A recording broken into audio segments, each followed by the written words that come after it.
అదే RTV app వార్తల్ని క్షణాల్లో చదివే అవకాశం ఉంటుంది. ఒక న్యూస్ పేపర్, ఒక టెలివిజన్ ఛానల్ మీ చేతుల్లో ఎప్పుడూ ఉంటాయి. సార్, సంఘటన జరిగిన వెంటనే సీసీ ఫుటేజ్ మాకు దొరకదనే వాళ్ళు భావించారు. అంటే అదృష్టవశాత్తు మాకు తర్వాత దొరికింది. సరే, మేము ఇమ్మీడియట్లీ ఆ సంఘటన అయిపోగానే అక్కడ ఒక సిపిఎం లీడర్ గోపి అని ఉంటాడు, బూడిద గోపి అని సిపిఎం లీడర్ ఈజ్ దేర్. అక్కడ వచ్చి నాకు వాటర్ అందించాడు.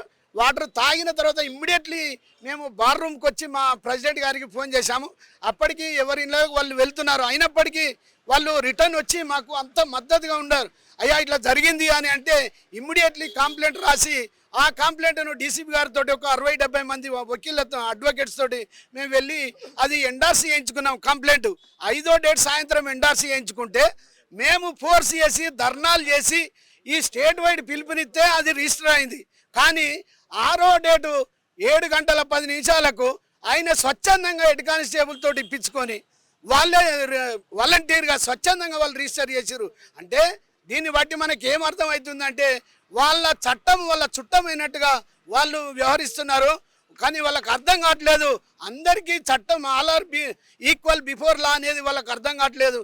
కానీ ఇట్లా జాప్యం చేసుకుంటూ అంటే చట్టం మా చేయాలన్నది కాబట్టి మేము ఏది చేసినా నడుతుంది అనే ఉద్దేశంతో వాళ్ళు ఉంటా ఉన్నారు.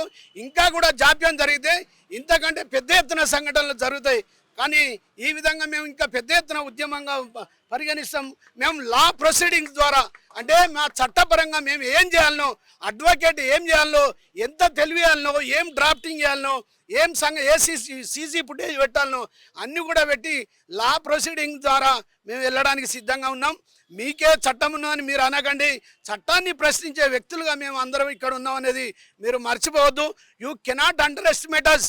మన అందరినీ కూడా అండర్ ఎస్టిమేట్ అంటే ఒక తక్కువ అంచనా, తక్కువ చూసే స్వభావంతో చూస్తూ ఉన్నారు. కానీ బట్ వీఆర్ హైలీ ఎస్టిమేటెడ్. మేము ఇలా పూర్తిగా హైలీ ఎస్టిమేటెడ్గా మెదులుతూ ఉన్నాం. అయినప్పటికీ మేము మా సభ్యులందరూ కూడా ఏం మాట్లాడుతున్నారు అంటే అయ్యో కేసు బుక్ అయింది అంటే ఉదాసీనంగా మాట్లాడుతున్నారు. సరే, అది స్టేట్ బార్ తర్వాత బార్ ప్రెసిడెంట్లు అవన్నీ చూసుకుంటారు.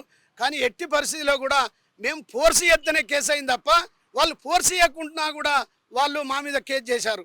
అది గమనించాలని నేను సమాజానికి తెలియజేస్తున్నాను. మరిన్ని వీడియోస్ కోసం ఛానల్ ని సబ్స్క్రైబ్ చేయండి. లేటెస్ట్ అప్డేట్స్ కోసం వాట్సాప్ ఛానల్ ని ఫాలో చేయండి.